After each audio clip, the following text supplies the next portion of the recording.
Waktunya Mama bercerita. Siput dan katak memanjat sumur. Suatu hari, seekor siput dan katak tanpa sengaja jatuh ke dalam sumur. Siput dan katak berunding bagaimana caranya keluar. Siput itu berkata, "Sumur ini sangat dalam. Kalau kita berteriak meminta bantuan, juga tidak ada yang bisa mendengarnya. Ayo kita memanjat sendiri saja." Katak berkata, "Baiklah, tapi manjat sendiri itu terlalu melelahkan." Kemudian siput dan katak mulai memanjat sedikit demi sedikit. Siput memanjat lebih lambat dari katak, tetapi dia memanjat selangkah demi selangkah tanpa berhenti. Saat terjatuh, dia bangkit dan mencoba memanjat lagi. Jatuh lagi, kembali memanjat lagi dan lagi.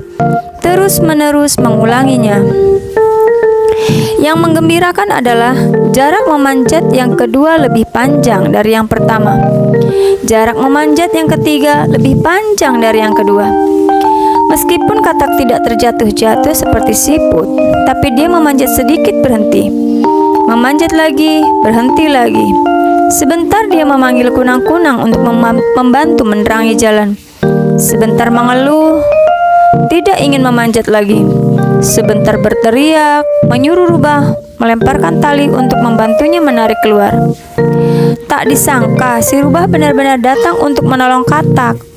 Ia melempar tali yang panjang dan menyuruh katak memegang kuat-kuat. Katak sengaja membanggakannya dan berkata kepada siput, "Kamu lihat, aku punya tali. Tidak usah bersusah payah memanjat sendiri. Aku bisa dengan mudah keluar dari sumur. Kalau kamu berjanji padaku setelah keluar dari sumur, aku akan menuruti perkataanku. Aku akan sekalian membawamu keluar. Bagaimana?" Siput masih merangkak selangkah demi selangkah. "Tidak perlu, saya bisa memanjat sendiri," jawab siput. Katak tidak senang mendengarnya. Tidak perlu, ya sudah, kamu panjat sendiri." Siput itu terus memanjat tanpa henti.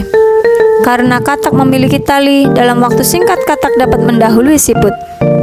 Tidak lama kemudian, rubah mengatakan bahwa dia lapar dan mau pergi makan. Tiba-tiba rubah melonggarkan talinya. Katak tidak sengaja terjatuh dengan keras ke dasar sumur. Sangat menyedihkan, katak tidak hanya tidak bisa keluar dari sumur, tubuhnya masih terluka parah. Akhirnya siput berhasil keluar dari sumur. Tetapi katak masih berada di dasar sumur, berteriak-teriak memanggil seseorang untuk menyelamatkannya.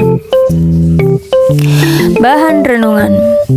Siput dengan gigih berjuang dan mengandalkan diri sendiri supaya dapat keluar dari sumur. Tetapi katak hanya menunggu bantuan dari orang lain yang akhirnya hanya merugikan diri sendiri. Cerita diambil dari buku Jadilah Orang yang Jujur.